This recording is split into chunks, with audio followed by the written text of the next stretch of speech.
I hate the Zestimate. Those are words that I myself am guilty of having said over the last 3, 4, 5 years. As agents, we all know that the Zestimate is simply that, an estimate, and it can often be wildly, wildly off base. But rather than considering it a foe, why don't we turn it into a friend? Recently, I was down in Valle de Guadalupe with my partners at EXP. We're some of the most productive agents in the entire country. And there was a particular individual who got up, and he is a listing machine, lists himself over 100 homes per year.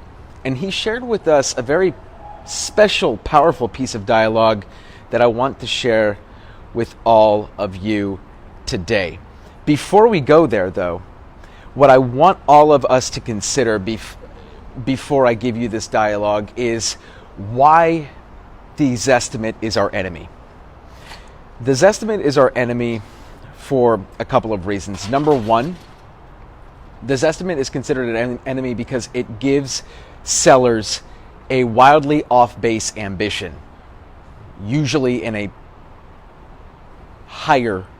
it's our enemy when it's a higher Zestimate. So on a $1.5 million home, the Zestimate says it's worth 1.6. It's our enemy because it gives them expectations that are off base. Fine. There are ways to combat that. Another reason why the Zestimate is our enemy is because we don't get in front of it. We are reactive as opposed to proactive. And that's essentially what Jason does. Jason, shout outs to you, man. This is some gangster ass dialogue to use with your clients. And it all happens at the beginning. And this is what I tell all of my team members, by the way. It's like, nothing is unsolvable if you bring it up at the beginning. There are no issues.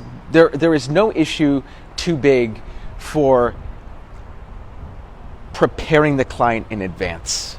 And that's essentially what you're doing here. It's very simple.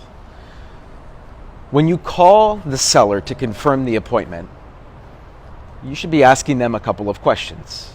Like, some people tend to ask, like, what's your payoff, right? Like, how much do you owe the bank? And in a perfect world, what kind of timeline had you given yourself to make the move to XYZ location? The last question that you ask goes a little something like this. And it requires that you do a little bit of research. So you have to go onto Zillow, you have to type in their address, and you see, hey, 123 Main Street is listed, or is the Zestimate is at 1.4 million. Hey, Mr. Seller, before I let you go, I just noticed I was on Zillow today, and I noticed the Zestimate was about 1.4 million. How do you feel about that?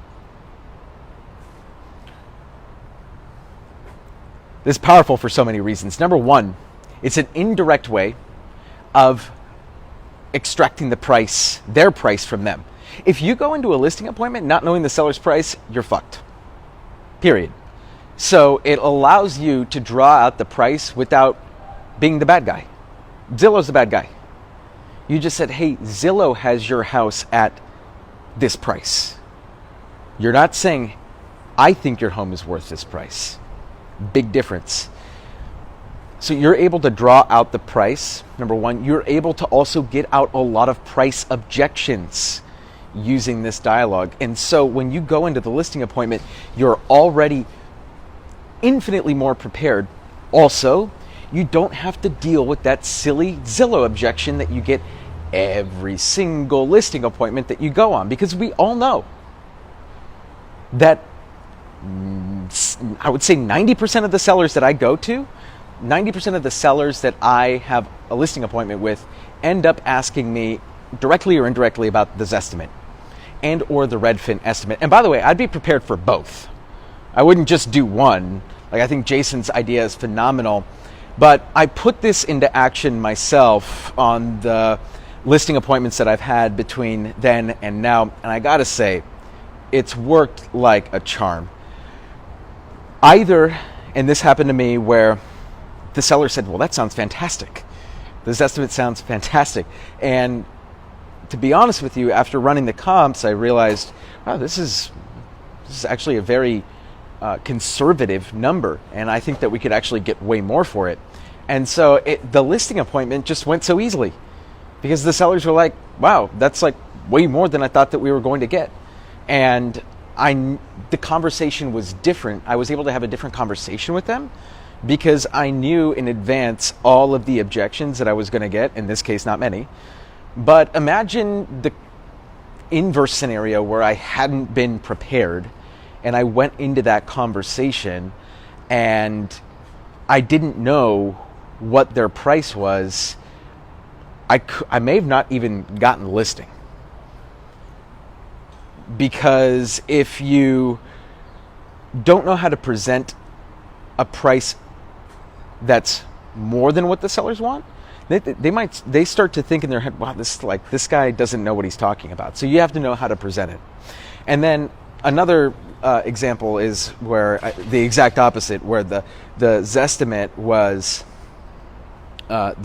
actually under what the seller thought it was worth. And I was able, through comparables, to figure out that the seller was right and the Zestimate was off under. But anyway, if the Zestimate's over, under, right on the mark, it doesn't really matter. It just matters that you know that information up front so you understand the seller psychology and you know how to frame the appointment in advance. Because if you understand how to frame the appointment using the seller's price, it's a cakewalk from there. This is Danny Gould, everyone. Selling Silicon Valley. Stay legendary, everyone.